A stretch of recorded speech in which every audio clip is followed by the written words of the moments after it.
shooting houses, like the one on the slide right now. Okay, I will assume that most of the participants here is basic, so I'm gonna touch a little of basics and a little more technical, and the rest I will talk about the techniques that I'm using in my photography. So first, what is architectural photography? Actually, it's very simple. Actually, architectural photography is taking pictures of nice building and showing an accurate representations of the subjects. So make it look nice or even look nicer, because in my field, I am a marketing tool for the architects and developers. So anything that I shoot must look nicer than the real thing. And now, what not to do in architectural photography? These are very common mistakes that used by beginners, because usually structures is quite high. So when you're not using the wide lens, you cannot reach the top of the building usually. So the common mistake is you will tilt up your lens. That will make the vertical lines lean back like this. That's a no-no for architectural photography. And also, when you're shooting interiors, usually you will be tilting your camera downwards. That will make the vertical lines making a V shape like this. So in here, wait, I'm going to make a notation. So this change color. So this is the vertical lines. In architectural photography, we want these lines to be straight, because architects design buildings. They can make straight lines and also diagonal lines. So when you shoot it, you want to make sure that the lines is the accurate representations of the building. Okay, so the next one is here. This one, this is not, but this is a technique called HDR. Uh, I think it was popularized by Trey Ratliff in 2007 or something. He's using a software called Photomatic. So combining three pictures, um, underexposure, overexposure, and in the middle one, it's called bracketing. And then he will use the software called Photomatics. It will process the image and create this kind of colors. At that time, the color is, this kind of processing is quite nice. But right now, it looks too much. So also, please don't do this.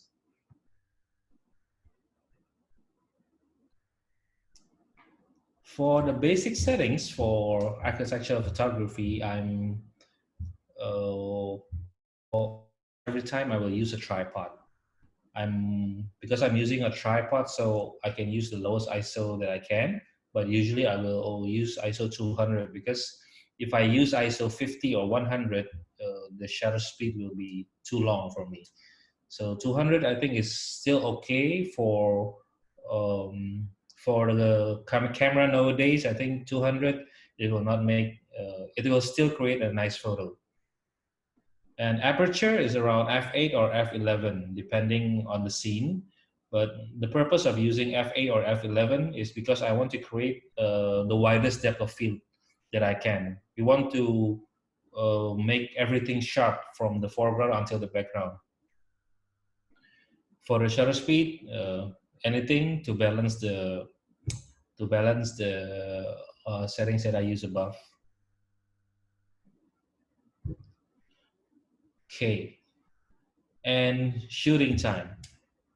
When I shoot architectural and interior photography, I almost use natural light all the time. Every time using natural light.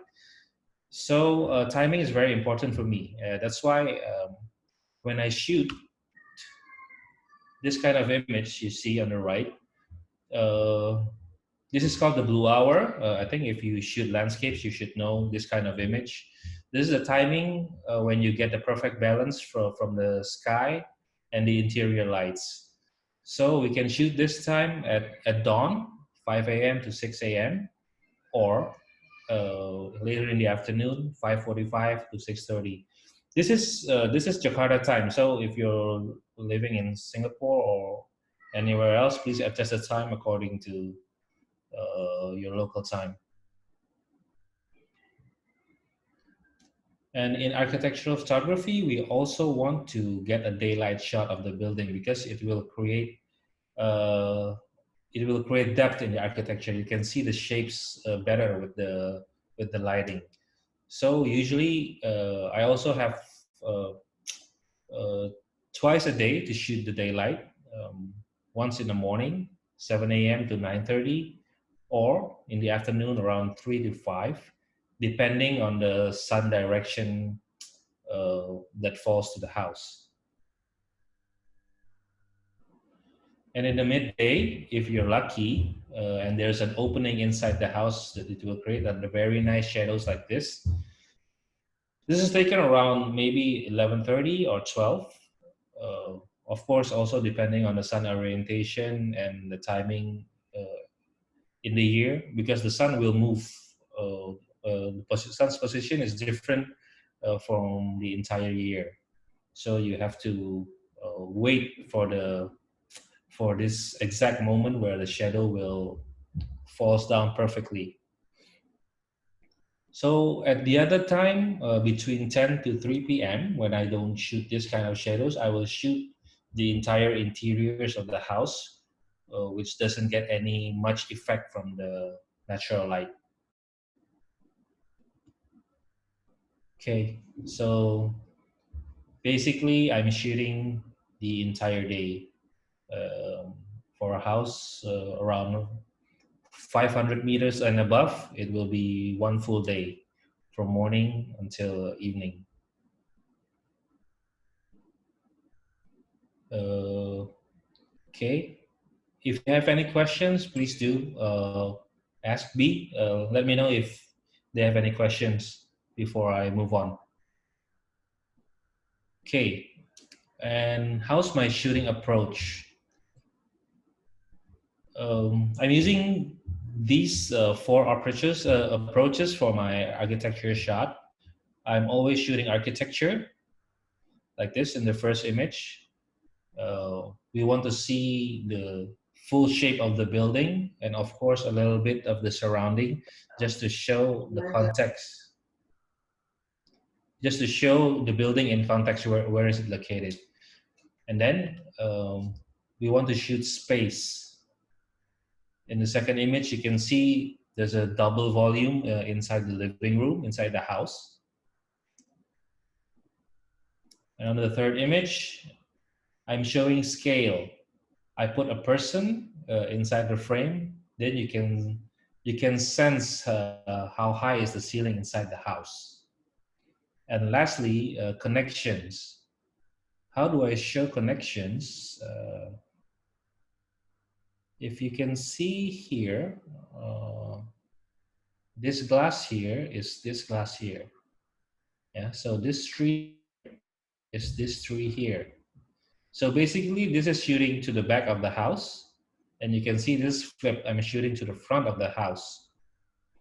So these two images is related. So you can see if somebody is walking up here from the stairs. So he will walk here, here. So it's continued here to there. So when we see a couple of pictures, we can we can feel the flow of the house.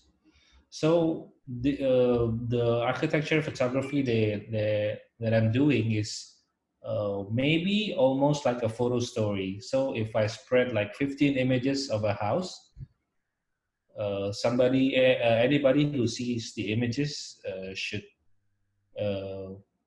should be able to feel how the house feels like and the orientation inside the house.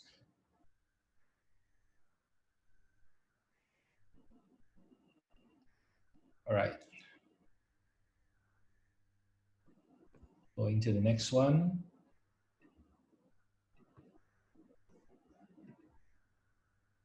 Okay. And these are the techniques that I used. I'm using motion, framing, patterns, rule of thirds, leading lines, and 1-point perspective. This is, I think, almost every time I use these techniques. Now, this image, motion. These two guys are walking down the stairs. Is in motion. Framing, you can see these two guys are the subject of this image. They are framed with these vertical lines, and the patterns is this vertical lines, and he is located around this rule of thirds, right? If you see this, and I'm shooting 1-point perspective, straight on. In architectural photography, this 1-point perspective is uh, quite popular, and the architects love it.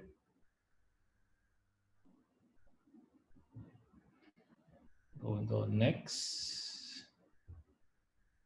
This is the same. So this guy is a little bit in motion. He is framed in this, and there's a pattern here. Yeah, and I'm still shooting with 1-point perspective.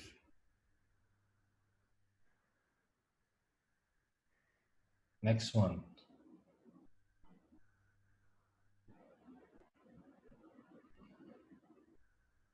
Motion, and this is the framing. There's a pattern here. There's a pattern here. There's a pattern here. And this is the rule of thirds. In here, framing, we have patterns, patterns, patterns, and he's roughly on the rule of thirds. And there's a leading line here, here, here, here, here, here. So all these techniques is combined together in one image.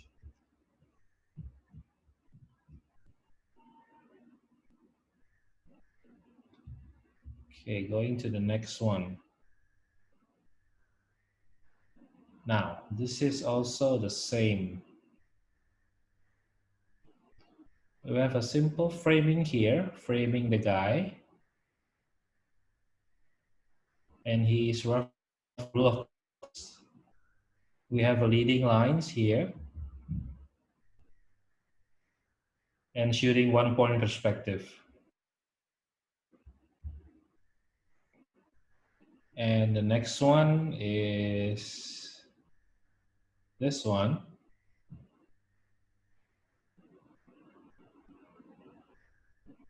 I'm using, this is a frame. This is another frame. This is like, sorry, an imaginary frame. And also this is another frame because this is the entrance. Yeah, so I can see only a little of patterns. So this is a pattern, one line, lines, there's lines, and also lines. And then and also imaginary pattern. Okay. Any questions up until now before I move on to? There's a few questions. Okay. We start. There's one from Dionysius. Do you use tilt shift lenses a lot, or prefer the extreme ultra wide lenses and then readjust it in the post processing? And how wide the tilt shift are you needed, mostly for landed housing projects? Okay. I'm using 17 millimeters and 24 millimeters in a full frame camera. And at my early career, I'm using only ultra wide lens without my shift lenses. But using only wide angle lenses and fixing it in post production, you will not get a perfect composition, because you have to shoot wider and calculate for the distortion correction, and then you will crop it later. So when you crop it later in post production, sometimes it is too much, so you don't move back. Uh, so yes, because you cannot calculate your composition on location. That's the problem. So you just maybe you step 2 steps backwards, and then okay, I think if I move backwards, I will crop this much, and then at your laptop at home, when you crop, you realize that you didn't move back enough. So that's what happens. So if you're shooting architecture and interiors a lot, I suggest you should use the shift lens. Next Okay. question is taking architectural photo always trying to get the widest angle as possible? No, you have to know what you're shooting. What do you want to tell a story? We are What do you want to storytellers. feature? Yeah, we are storytellers. So how wide is depending on uh, what's the story that you want to tell. Like maybe in this image, I want to show the row of rooms here. There's one room. This is one room actually, bathroom and bedroom. This is stairs, living room, dining room, and entrance. This one I want to show. You can still see enough, big enough. I can choose to move further away. That means you will get more here and here, but then the images are too small. So I think the story will not be powerful enough. So I think, yeah, it depends on what story you want to tell. So the widest is not always the best option. Okay. How do you manage for shadows in your architecture photography? Because you just use available light. Thanks. Sorry, How do you I'm losing your manage? audio. How do you manage for shadows in your architecture photography? Because you just use available light. Okay, first of all, I'm shooting raw. So with raw, you can get a bigger dynamic range than in JPEG. That's the first thing. And then after I shoot raw, I also shoot bracket. So I shoot under Mm. exposure, middle, and also over exposure. I shoot under 2 stops and I shoot over 2 stops. I don't always use the overexposure, usually only the uh, middle one and the under. But it's always good to have a backup, because sometimes you will get a very dark areas, then you can use the overexposed one. Okay. Next question. Do you use model and off-camera lighting while shooting interior? Off camera lighting, no. More assistant. So if you see my entire images, usually it's always him. the, the skinny guy and the tall guy. Usually it's always him and blurry. Mm. Wait, let me show As you. you explained just now. Yeah, yeah, this guy. Usually it's him. This is him also. On the right and on the left. Same guy. And this is my other assistant. This is both of them combined. Okay. Yeah, of course, if I have an interesting model on location, it is better. So I will get um, a different model on my portfolio. But sometimes you will only get an empty architecture, so I have to use whatever I have, which is my assistants. They are always with me. Okay. You want to continue your presentation first, or you want Oh, to carry on? There's uh, how many do you have? More, one, two more. two more. It's okay. I answered now. Okay. The other one is actually already one is answered. Do you always include human motion in every frame? Not on my every image, but I try to use it on every project. Uh, Okay. but sometimes if you shoot small interiors like maybe show units, the total area of the like an apartment is maybe around 60. So one bedroom maybe is not so big. So when you put a talent inside, the talent will be more dominant than the room. So that's I will not use any talent on a small room, but like this kind of architecture, it's a huge space. So using people inside, I think will add more interest on the image, also more story. Okay. You want to continue first? All right, let's There are more go. questions, but I Mhm. think better Yeah. continue so you can finish. Okay. Thank you. How do I continue? Okay, so before my shoot, uh, I always do pre-production. I think in every photography genre, pre-production is very important. Yeah. So in my case, I always ask for the location, the exact location of the house. So this is the exact location of the house. I try to look for it in Google Maps. Okay, so I can see the road here and there's a park here.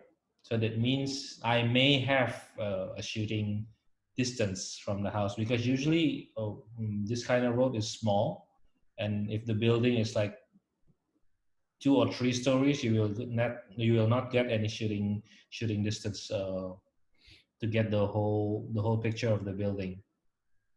So I always ask for side photos also and renderings if they have one, and then I ask for the sun orientation.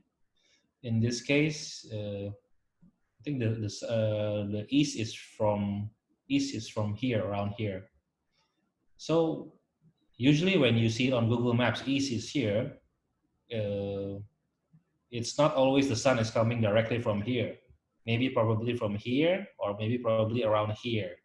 So because the sun moves from the in the entire year, so the best is if you can go and scout the location, you will get an exact data. Floor plan, sometimes I ask for it. If you're not if you're not used to shooting architecture, I think getting a floor plan would help. Mar, they cannot see the pointer. Are you using a pointer? uh, they cannot see my pointer. Nope. Wait.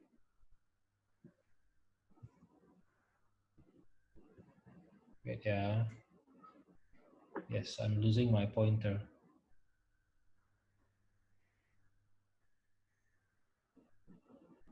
here. Can Okay. everybody see now? Yeah. Okay. So this is it's called Swastaka House. It's located in South Jakarta, Pondok Indah, designed by a Balinese architect.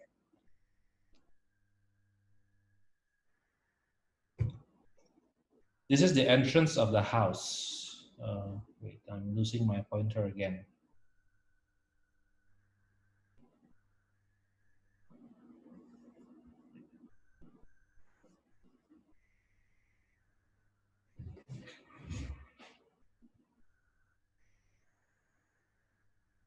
Yes. Okay.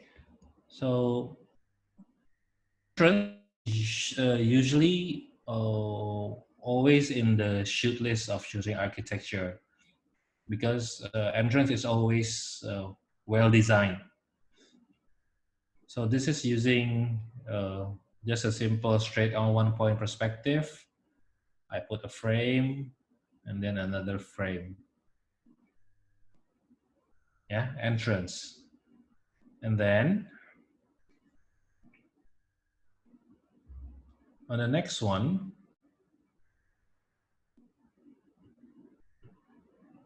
here, you can see the entrance is here. So when you go in, and then on the right, there's a pantry. So when I shoot, uh, I try to include something that connects to the other images. Yeah, so in this case, the previous image is the entrance, and then when I shoot the pantry, I also include the entrance. So you can feel there's a connection between these two areas. It is supposed to have a bar stool here and a small table here. But at that time, I decided to shoot this around the afternoon. But when I come here in the afternoon, the contractor took the bar stool and the table here for a renovation requested by the owner. So anyway, I'm gonna shoot anyway. Next one here, dining room, stairs, living room here, and the pool. So the pool in the foreground is to show the relation between inside and outside. And I put a little guy here as a story in the how people are using the architecture.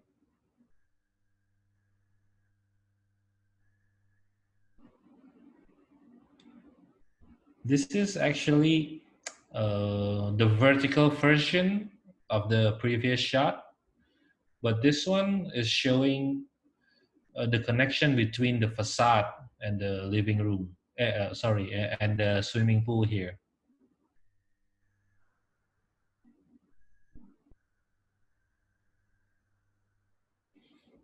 Now here, if you can see, you can still see the dining room here. So this is the living room next to the dining room, and this is the bay window. And because this wall is, there is supposed to be a painting here, but it's not there yet. So this is the guy who sits here on the previous image. I asked him to walk to the right to show there's a walkway here to go up above to the second floor.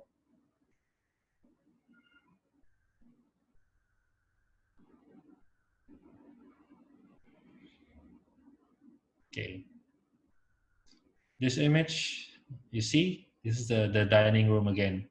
So this dining room is sort of an anchor in this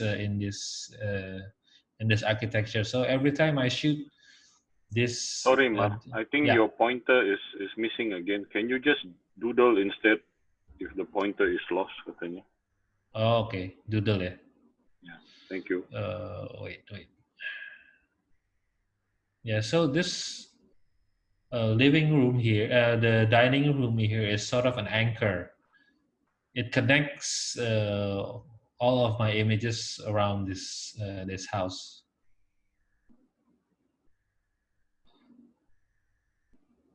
So this is one of my favorite composition, like doing a 50-50, dividing an image right in the middle. So it's like having two photo in one image. So the left one is going up, the stairs is going up, and the right one is the living room, dining room, and the pantry there.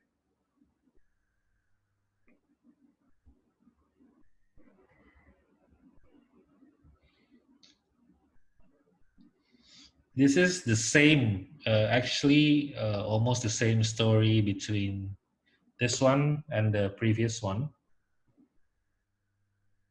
Wait, how do I go back? Yeah. So it's like this shifting a little bit. The difference is just in this image. In this image, you will see this. This is a powder room.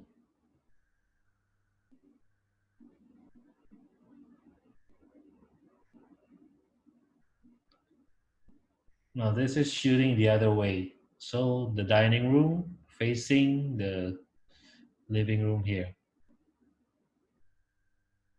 So the dining room is always in the frame to connect every area in the house.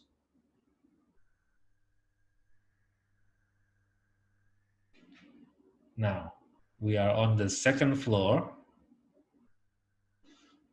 So this kind of light is the one that I told you I waited in the midday. I think this is around 11 o'clock. I waited till I get the longest lines that I can get inside the house. So after this, the line started to, I think it started to go like that way, and um, I will not get this long lines again. At that time, it was also cloudy, so it was like going on and off, on and off. So I left my tripod here, or a tripod there, and used my other camera to shoot the other rooms first.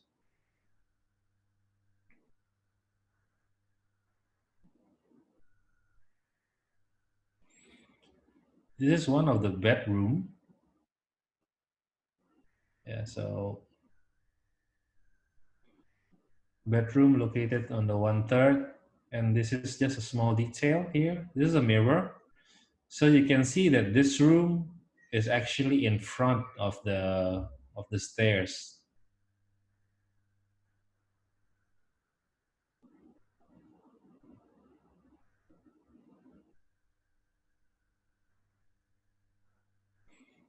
Another bedroom. This is the master bedroom.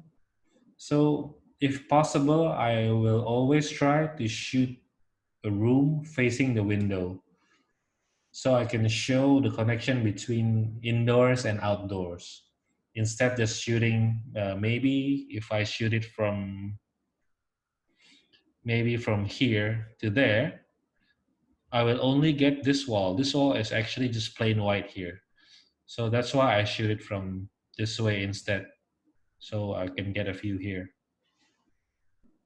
This is a common problem for interior shot. Usually when you shoot this, you will get a very bright light from the windows. That's when the bracketing comes to play.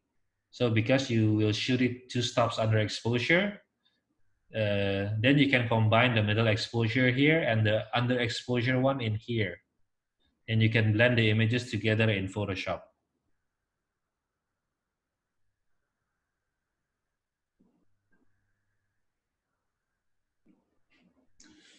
Now this is the exterior shot shooting from the park.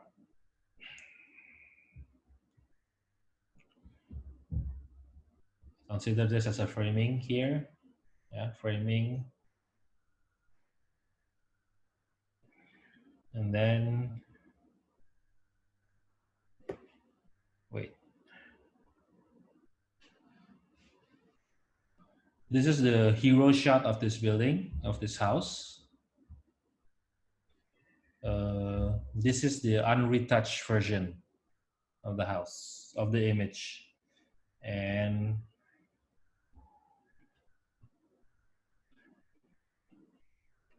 this is the final image after retouching. Okay, done for this one. Any questions? There were Uh, there were two other just now. One question is I think. Oh, wait, no, sorry. Okay, if shooting only natural light, how do you shoot against the light? I usually have a hard time shooting windows due to flare. I think I just talk about it in the bedroom image, because I shoot the underexposure and also the middle exposure. So when the Bracketing. wind, yes, bracketing. Okay. So I will use the window part with the underexposure image, and then the inside part with the middle image. Okay. Okay. For models, do Anyone? you have Yeah, model sign form? I guess those are your assistants. So. yeah, my assistant. But So if you use no, model, but if no. you use, In architectural shot for architects, no. But if I shoot in an office, sometimes I shoot for banks, like yeah, corporate yeah, I will need to use the model model release science form. form. Yeah. Okay. As an architect photographer, time is key. How do you manage the time to be used as effective as possible so you can get the best in certain amount of times? Yeah, my workflow is almost the same in every project. I mean, when shooting architecture like houses project, so uh, it's always coming early in the morning, like 6 or 7, shooting architecture until 9:30 to 10, and then I go for the interiors. Sometimes I can finish them at maybe 12 o'clock lunchtime. So I'll go for a break for lunchtime, and then continue again maybe at 3 or 4 until 7 p.m. If the house is if the house area is big, usually maybe around 700 and above. After lunchtime, I will continue to shoot the interiors again until 3 to 700 square 4. meters. Yeah, 700 square meters and above. And if I have to shoot the entire room inside the house, yeah, because sometimes we don't need to shoot every room, because sometimes a couple of rooms is still empty, or sometimes executed properly by the client, they don't need the image. So yeah, it depends. Okay. If you're not using human element for motion, what other subject would you use for motion? What other subjects? Okay, I can use a ceiling fan if the Object. interior has a ceiling fan. And do we still have time? Because I still have another project. I'm using a dog Last one then. inside my frame. Yeah, Okay. Okay. Okay, go ahead. Continue then. go ahead. So anybody can spot the difference between my before and after image? You can get an M240 from Leica if you can spot all the differences. Compliments on you though. All right. Okay. I'm gonna continue to the Yes, next project. please. So this one is called Iyashi House, located in Bandung. It's got a Japanese feel.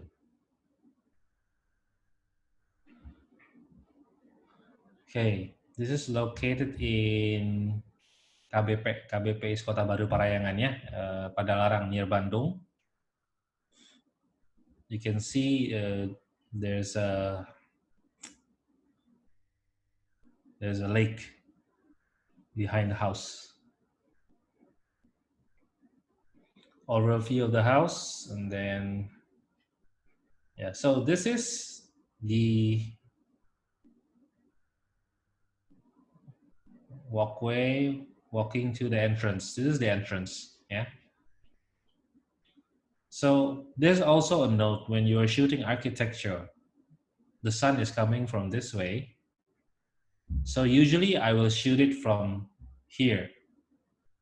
I'm shooting from the dark side because that way I will get the shadow and the highlight here. So it will show the building with more 3D.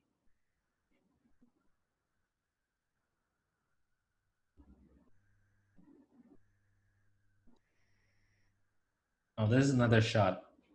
This one is using 35 millimeters, showing the entrance.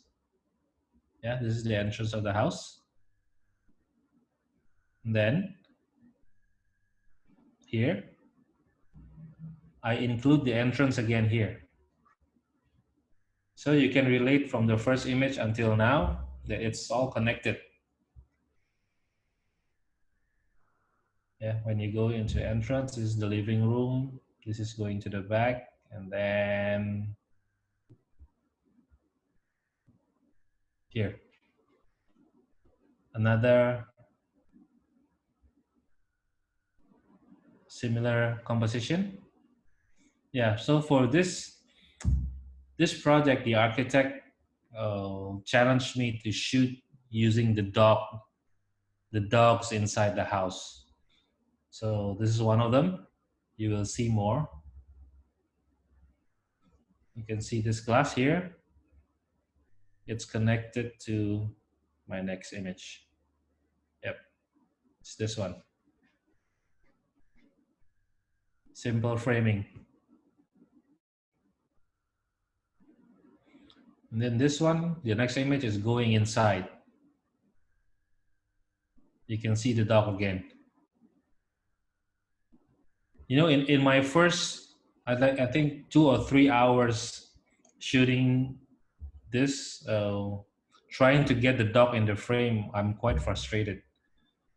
But after that, I found a way how to get the dogs inside my frame. I need to make a barking sound, and then the dog will come into my frame. So when we're shooting, me and the architect is like barking together to get the dogs inside the frame. It's quite funny.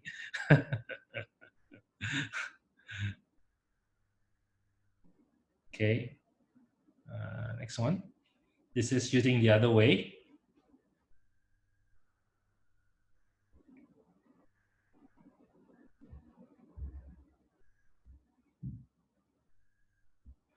This is a Leica M240.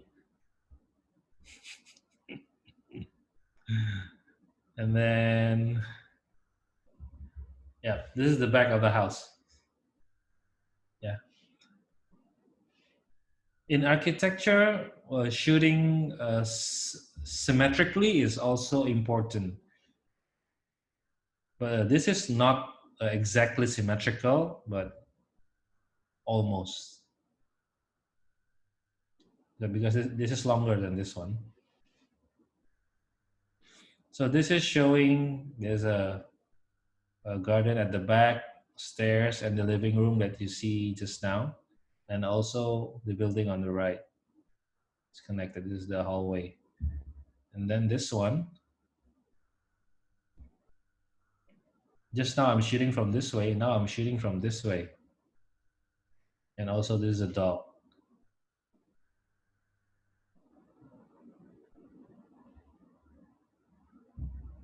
Now I'm shooting again from just now from here.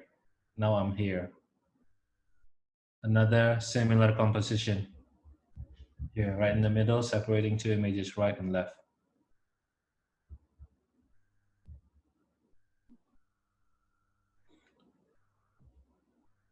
Okay, now if you see this image here, there's an elephant here. And on the previous image, this is actually the same room, right? But there's no elephant here. It's because different day, and I forgot I put the elephant there, so my bad. Now this is a sample of. This is not my assistant. This is the architect's daughter. So she was here playing. So I asked her to be one of the talent, just playing with the elephant, then walk. Actually, she doesn't want to move. She just sit here on the elephant. But I don't want to see her face. I want to create a blurry face, right? So actually, her mother is standing here. I call her mother here. I call her mother to. I told her mother to call her to walk towards her mother. So when he walk, I snap him, and then in Photoshop, I take away her mother. And also on the previous shot here, I think as I remember, I think the owner of the house is somewhere in here. Just to get the dog walking around from here to there, I asked the owner of the house to call her dog, and then I remove her from in Photoshop.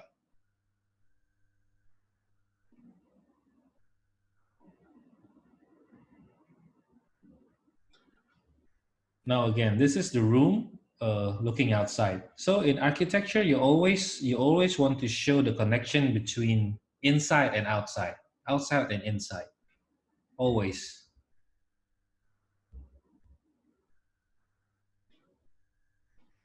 This is the same shot, but in the evening, 6 p.m.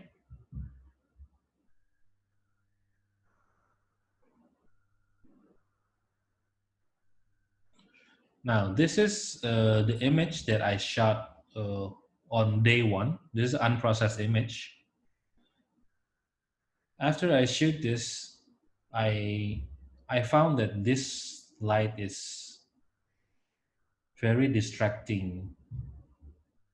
So because at this point of time, uh, the blue hour is very short. You will only get it for maybe 5 to 10 minutes to get the perfect blue sky. But then after that, pitch black. I don't like that kind of image. So when I shoot this, and unfortunately, this light is connected with the other lights here or something here. So if I turn it off, everything will be off.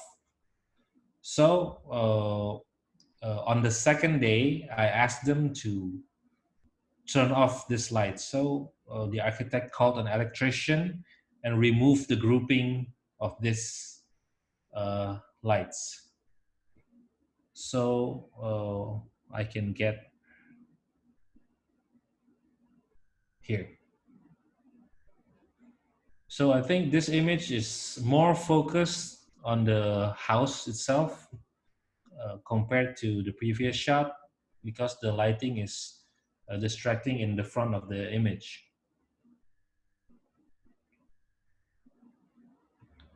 And yeah, this house was published in Arch Daily, the World Architecture Portal, Habitus Living Magazine Australia, Design Anthology Hong Kong, and last but not least, Home Decor Singapore, just today, April 29.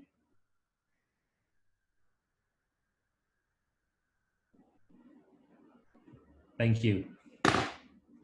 Follow my Instagram. Okay, thank you. So just a few more questions. We go back before we just open up. Maybe others want to ask, unmute yourself and ask questions.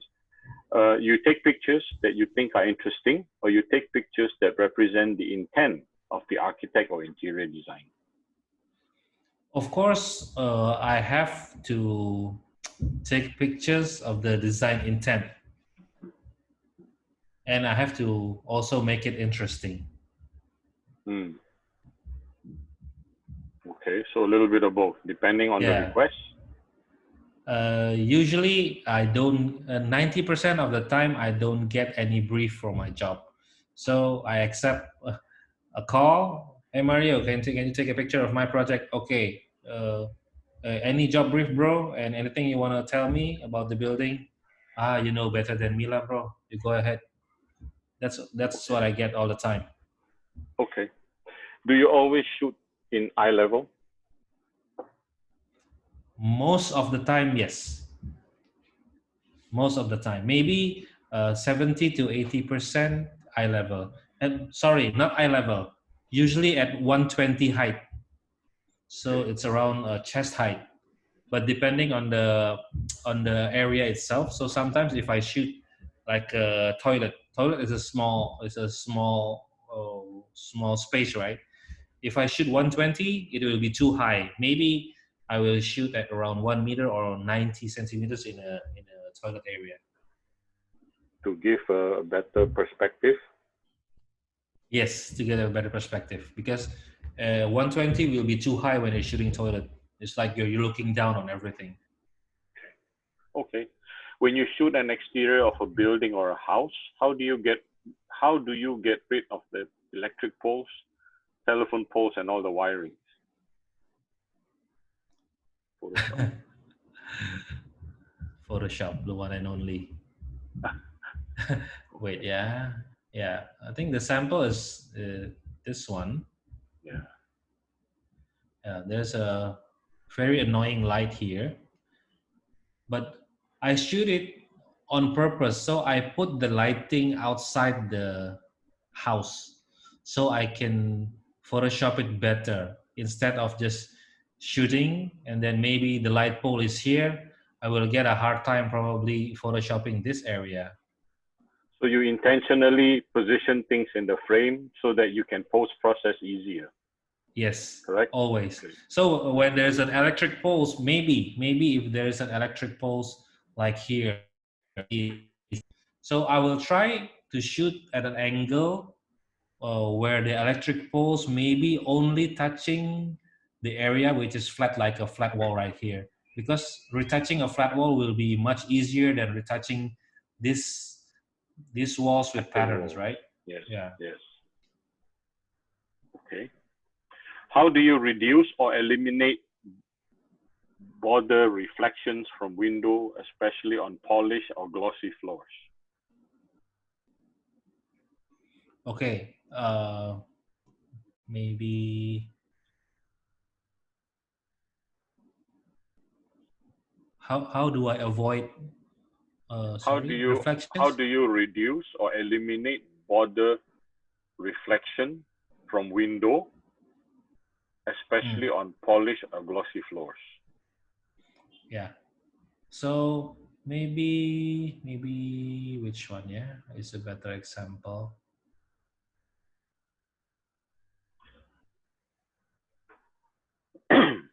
This one is not reflective. Okay. Wait. Let me go back.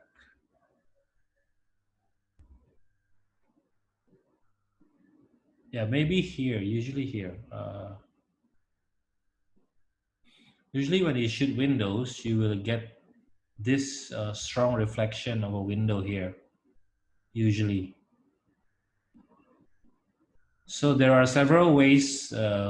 If there is a curtain here, I can shoot open and then I can shoot it closed. Hmm. So when the curtain is closed, the reflection will be out, and then I can images like that. That's one way. If there is no curtains, then probably I will use a giant flag. A giant flag usually is a reflector, but reflector the backside is usually black. So I will put like a black reflector here, here, and here, here, to get rid of the images here, the reflections here, and then combine it in Photoshop together. That's the second way. The third way is using a polarizer. You can rotate the polarizer and reduce the reflections right away. But the polarizer doesn't always work. It's, because it depends on how strong is the light coming in or from the window. Okay. There's a question. I realized that you changed the sky of this interior final photo. I don't know which photo we are talking about. What software do you use to change the sky? Photoshop. Photoshop. I'm only using Lightroom and Photoshop. Lightroom is only for file managing, usually file managing and small adjustment on the highlights and the shadows. After that, I will export it into Photoshop and do everything else in Photoshop, including sky replacement. Okay. Do you use ND or GND in your works? No, never, No. never. Okay. Because if I shoot, if you're using an ND filter, ND filter is it's a square, right? When you use a square, like because it will be graduate like this. If you want to darken the sky, it is very dark here, right? And then gets brighter here. But then you will get like this. Uh, your building will also get dark because of the ND filter, Hmm. right? If you put the ND filter diagonally, yeah, maybe up until here to get everything, right? Also, also half dark. So I think I'm using the bracket method is the best way to get I, the yeah to get the high dynamic range. okay. I think this you just answered. Do you use polarized lens for window shot? And what is the ideal height for each type of shoot, height of camera? The polarizer for window shot. Do you use polarized lens or maybe filter for the window shot? Yeah, I think polarized filter. Yes, polarized filter is actually for the reflection, not for the windows. Windows sometimes cause reflection. So I use the polarizer to cut the reflection on the floor or on the wall, probably. And then what's the next question? Ideal height for each type of shoot, ideal height of Oh, camera. ideal height. Usually, I will start at 120. Usually, but then I will 120. and then I will adjust accordingly to area. Okay. There is no precise height because you have to feel it when you see the image and you feel it. This is too high. This is too low. You adjust accordingly. But I will start around 120, like toilets maybe 1 meters. Okay. What's your view on aerial shots using drone for your work? What's my view? On aerial shots using drone. This one is using a drone. I think drone is very important in architectural shot because it can get you the point of view that you cannot get with human eye. When you use the stairs, you will also not get this high. And Climatry. climatry, you will not able to put your tripod. So yeah, I think drone is the best one. Okay. Do you also shoot details such as nooks and specific area as part of the shot list? If I have time, I shoot it because the problem is here. Usually, I used to shoot medium shots and detail shots, but then after the work is done, usually I will send all my raw images to my client. Let them choose the images that they want for me to post process. They never choose the detail shot. They always choose the wide shot. I think it's because one thing, they don't have the wide lens. They don't have the shift lens. That's why they take that kind of images. For detail shots, they can use their iPhones and just put it on the Instagram, so they don't have to pay me. I think maybe that is the reason. So lately, I don't shoot details that much unless it is very interesting. Okay. Thank you. On pre-production, do client ask for an angle request or do you ask for a certain image that the client want? Or maybe you ask for the rendering image so you can imagine how you will be shooting.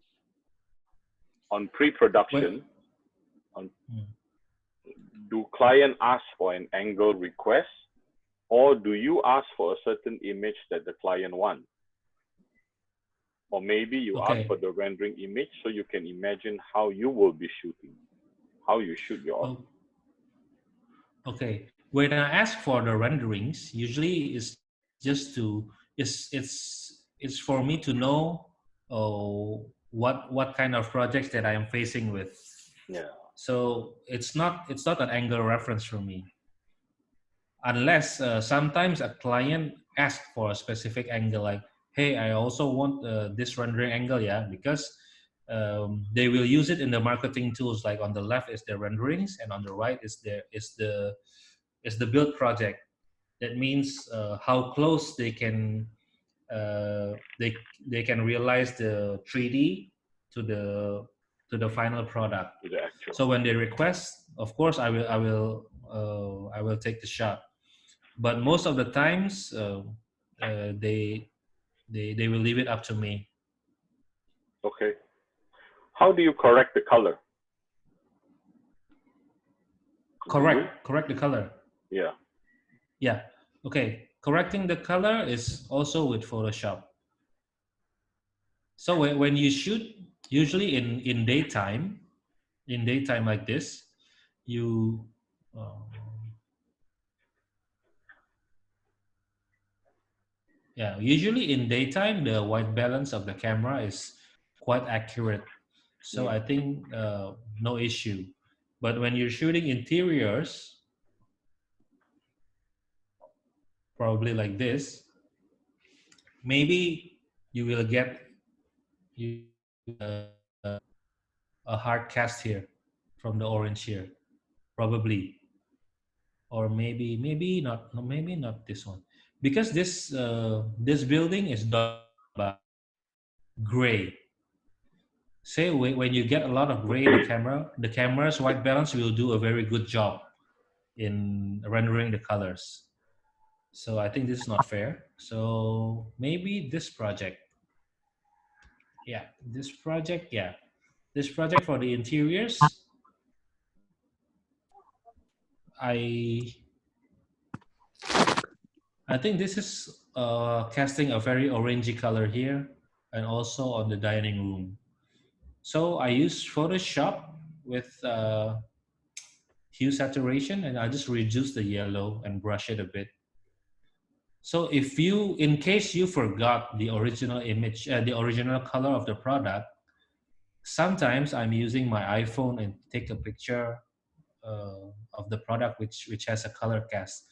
iPhone does quite a good job with rendering the real colors. So it's just for a reference.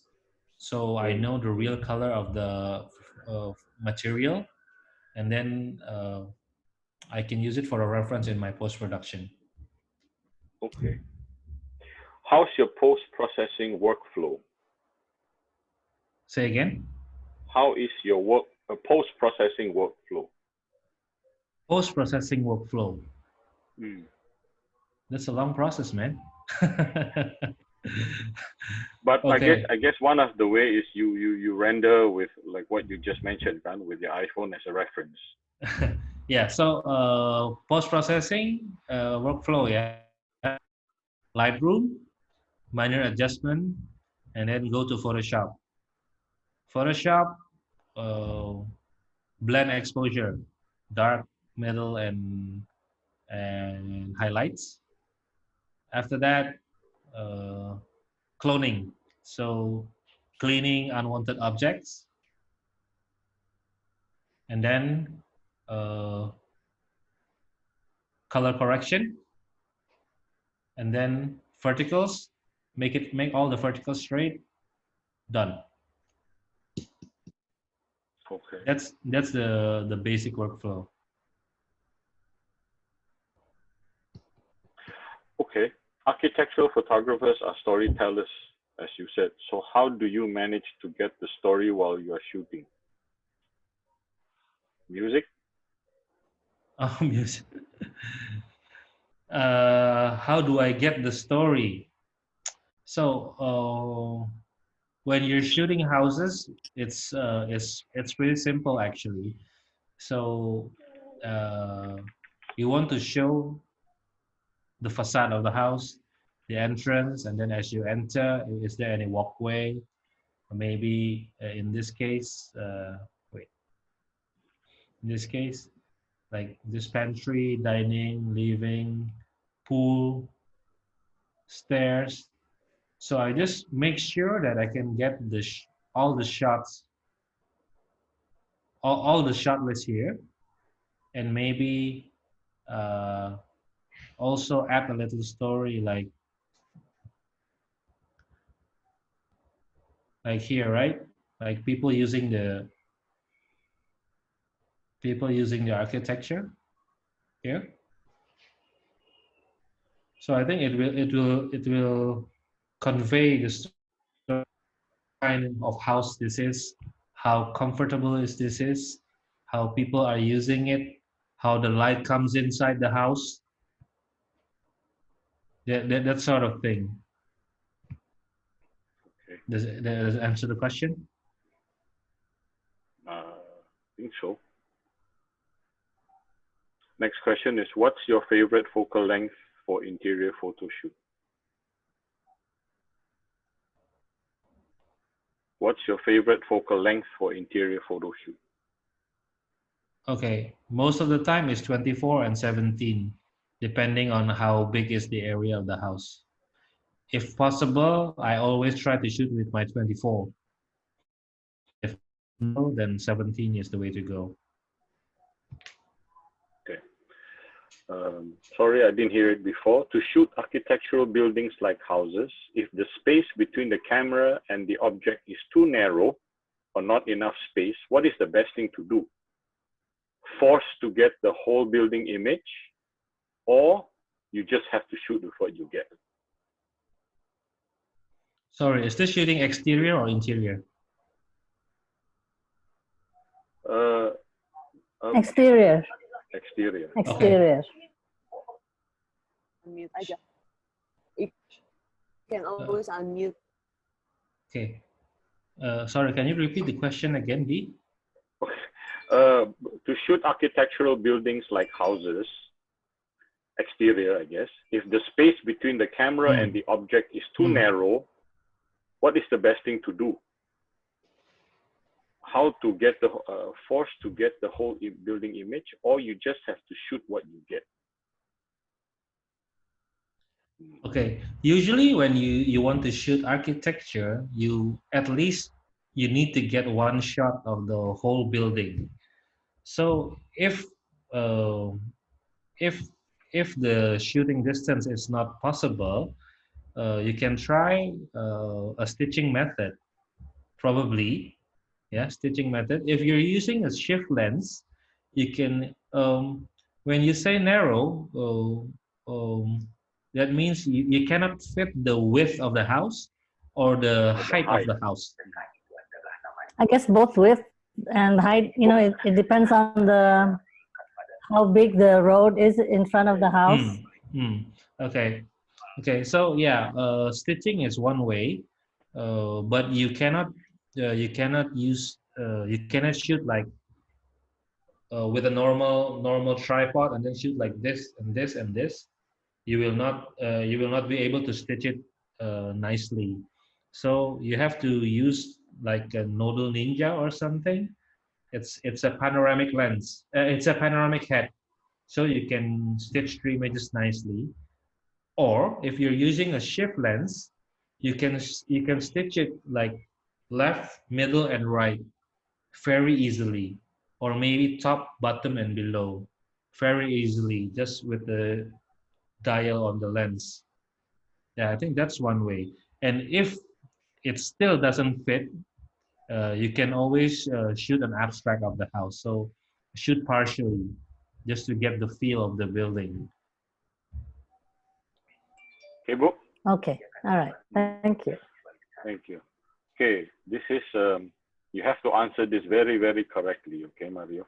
How is Leica color character helping you in shooting architecture? In terms of color, lighting, dynamic range, etc. Yeah. So I'm using Leica Elsa right now. First of all, the dynamic range, I think it's very good. Yeah, dynamic range is very good. And secondly, the sharpness. I don't know if I'm using other camera brands. The sharpness of the image is not like what I get when I'm using the Leica one. And then color rendition is also different from the others. I'm not a very technical guy, so I cannot tell you like very precise about the color, but I think yeah, just the tonality of the color is different. It's very unique. So that's why I like using this camera. Okay, thank you. In what phase do Mario send the watermark picture to client? Half done picture or finished picture? In what phase do you send? In what phase do you send the watermark picture to client? Half done or finished? Raw images. Raw images. When you say watermark, yeah, meaning... maybe Papanji, you can unmute yourself and explain this question. Maybe we got it wrongly.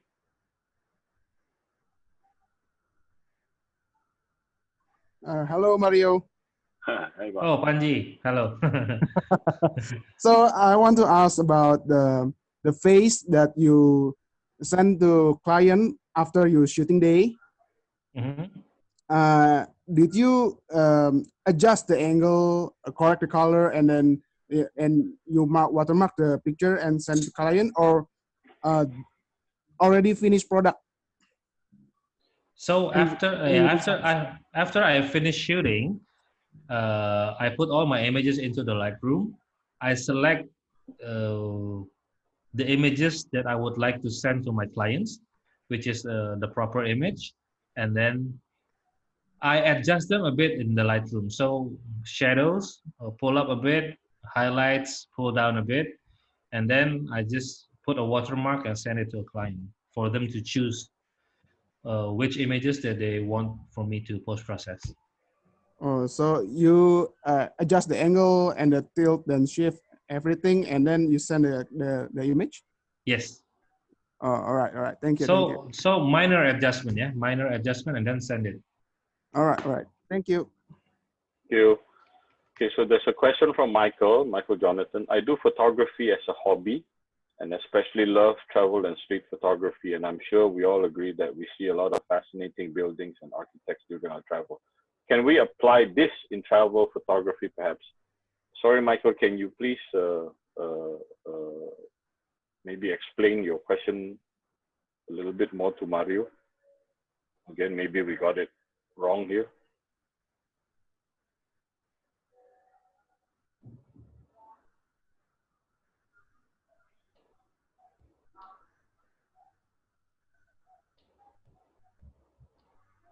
Michael, Michael, are are you you there? there? We go to the next one first then, yeah? For architecture post-production, Yeah. what is your fastest time until a photo is completed? For architecture Hmm. post-production, what is your fastest time until a photo is completed? Okay. Right now, I am not doing the post processing myself. I have my editors, so I don't really know exactly. But last time, when I do it myself, usually around 10 minutes. Sometimes if the image is already nice, I don't need to blend things. Maybe less than 5 minutes. Okay. Yeah, so depending if I have to do a sky replacement and then maybe electric cables, probably half an hour plus. Okay. How many files do you usually have on an interior shot? One in each room. In each room. Yeah. Meaning to say Okay. one locate one spot maybe. Mm. So it also depends on the architect how they design the room. Yeah. So say here a dining room. I have this one shot of the dining room, and then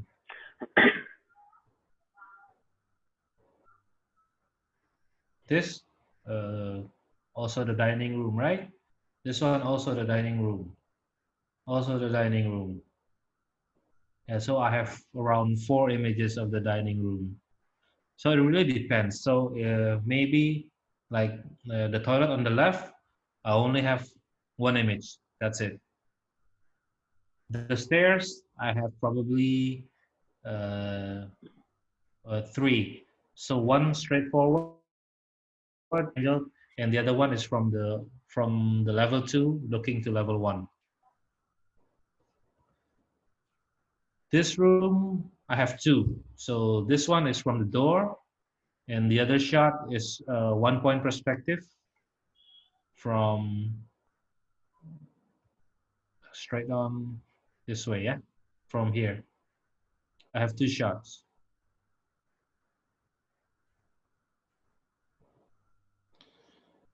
This one I have, let me, I think I have this one shot I have these two shots facing a 1 point perspective to the window. And then I have one shot here facing the TV here. And then I have another shot from here facing that way. So I have 4 images in this area. So I cannot say how many images exactly I will take on each area because it depends on the area itself, on the design itself. If they design it interesting, like 4 walls all decorated, then maybe I can shoot four angles and more. If not, maybe 1 or 2 is enough. Okay. Okay, there's a question from Val. Architecture shoot for the architect and architecture shoot for commercial is totally different. Do you have any specific way of giving an authenticity for architecture shoot for architects, so it doesn't look like so that it doesn't look commercial? I guess. Thank you. Architecture shoot for architects and architecture shoot for commercial is 2 different things. How do you give it authenticity for architecture shoot for architects so it doesn't look commercial? Okay. I do not shoot architectural for commercial that much. So what I can tell you is usually if I shoot for architects, they don't mind for imperfections because it makes the images more realistic. Yeah, for the imperfections make it more realistic. But for commercial shot, usually they want very perfect images, perfectly angled, no flaws, and no hard shadows. So almost everything is bright. That's what I experienced before. So I think that's the difference between commercial and shooting for architects. Okay, so more time on post-processing maybe for commercials? Also on site, because sometimes for commercial work, I'm using lights. Yeah, so when I shoot for hotels, for hotels, I will use 4 strobes. Okay. Question from Banji. Can I ask tips and tricks for time management when shooting day? Shooting in daylight, maybe? Shooting daylight or shooting the whole day, Panji? I mean, time management for a shooting one shooting day. Okay, for the whole day, right? For the whole day, yes. Okay, for the whole day, it's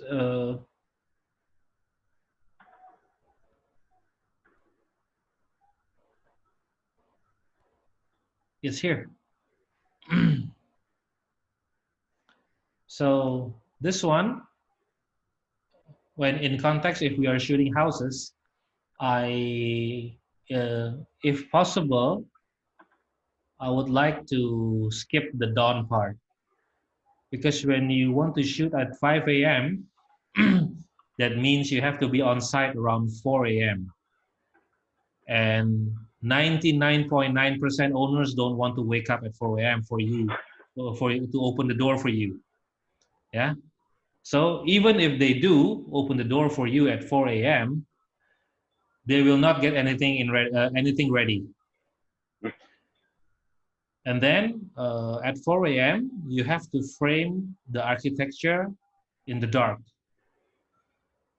You will get a lot of problems. One time when I go to one specific house, I think it's about 3 months ago, there's a car parking in front of the house, so I cannot get an angle, a full body shot of the house.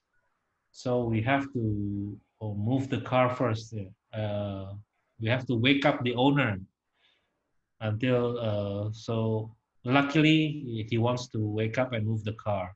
And then from the place that I want to shoot, there's a construction site in front of the house that I want to shoot. So there are a lot of materials there. So we need to move the materials first at 4 a.m. in the morning. So there is a lot of trouble. There are a lot of troubles at dawn. And you only have like 1 hour to prepare everything in the dark. And when you miss the time, then that's it. So if possible, skip this part. So start in the morning. So probably you will arrive at site at 6 a.m. and then get prepared, everything, shooting at 7 until 9:30, and then go inside, shoot, uh, shoot the interiors. Shoot the interiors between 10 to 3. So if you're lucky, you will be finished at maybe 12 or 1. You can have lunch. Don't forget on midday on 11 or 12, you will get this kind of light if there is a skylight inside the house. Mm. Okay, so after the interiors done, then you go back outside, yeah, around 3 or 4 to get the afternoon light if the sun hits the building in the afternoon.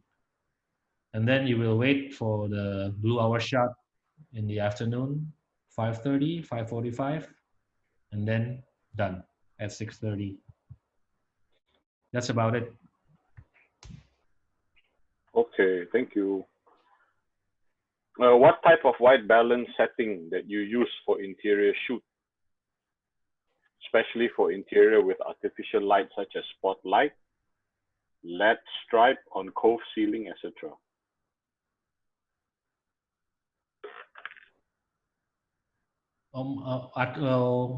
What, My additional light or the light on location? Ferdi, can you please unmute yourself? What? Hello, hi Mario. Hi. Hi, Ferdi. Yeah, I just want to know what kind of white balance setting that you use for the interior shoot. Is it auto or? I'm always on auto. When I'm using natural light, I'm always using auto. But when I'm using strobes, I use manual Kelvin, and I adjust the Kelvin accordingly. Okay, great. Thank you. Thank you. Right. What kind of stuff do you research before shooting a project? What kind of stuff? What research do you do basically? Yeah, I think you mentioned previously. Yeah. The Wait, location let me and all that.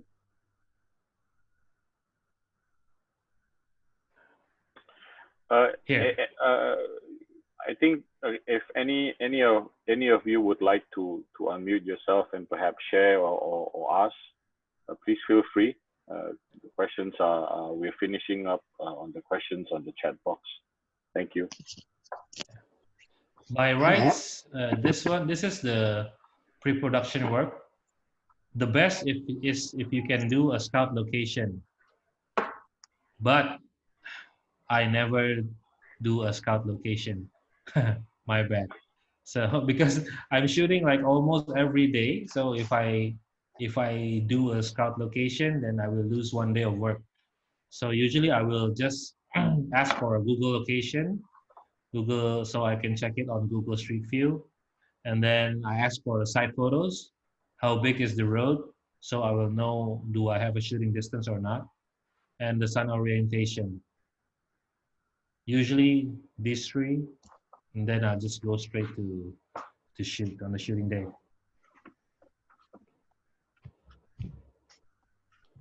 Hello, can I ask something? Yes, please. Okay.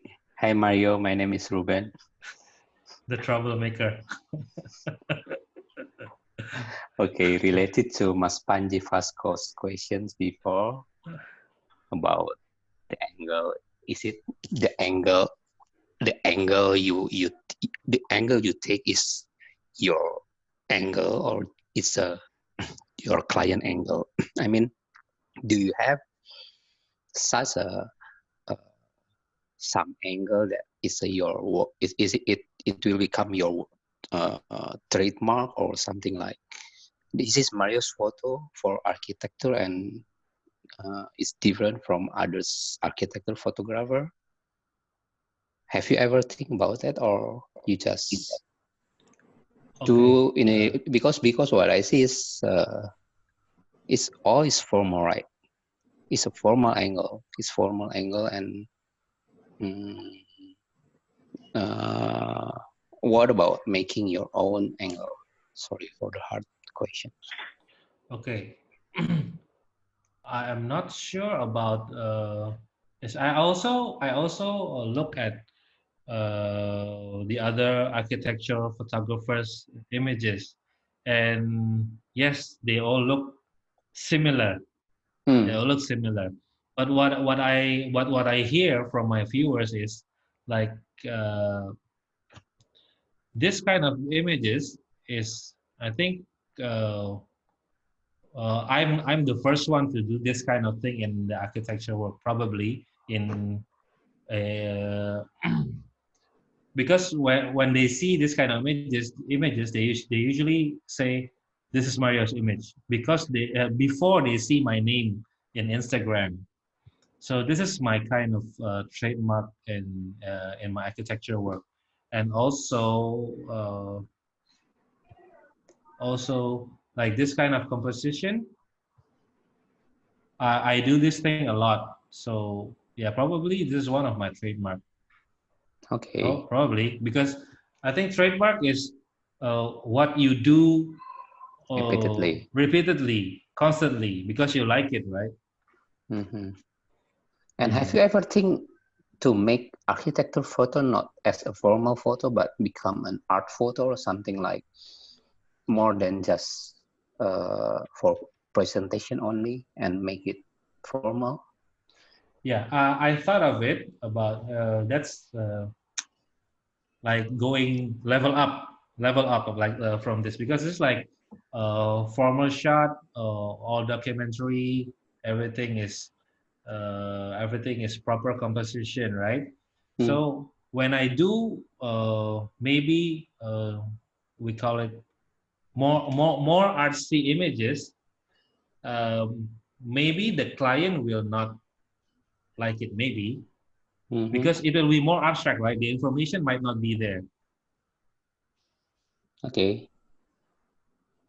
Probably. So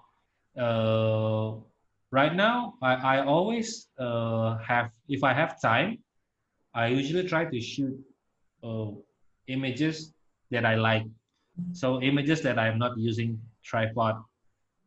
So all these images that you see right now on my presentation is very tripod images. Okay, the next presentation will be your images, your own images. I want to see that. Boleh, boleh. This one is not using a tripod. Okay, thank you. Okay. Okay.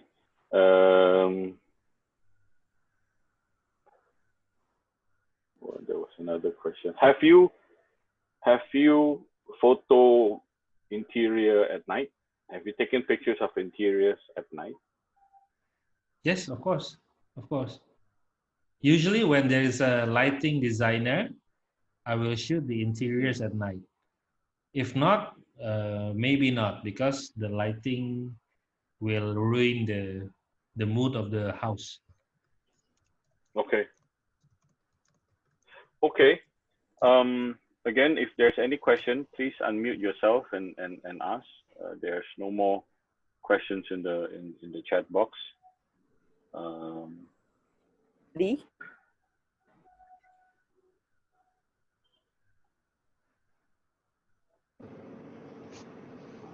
Can I ask a question? Sure, please. Okay. Malam Pak Mario. Hi, Tristan. I see that you changed a lot of your picture. I mean, like the sky in your picture. I mean, do you think it's necessary by taking like a stock shot for the sky when the sky is good? Because like right now, the sky for the day shoot is kind of good because of these pandemic things. Do you think it's necessary to take a stock shot for the sky?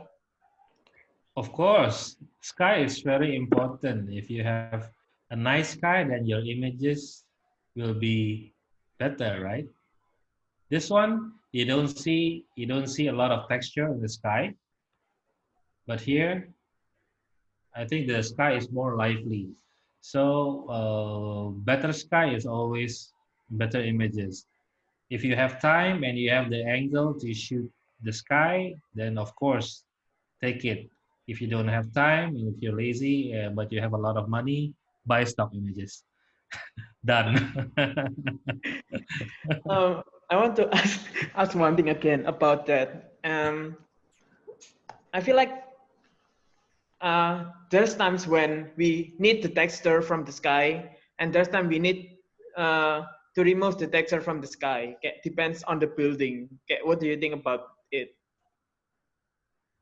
Yeah, I think it's fine. I think if you want to use a textured sky, it's fine, but not too busy until it takes away the attention from your building.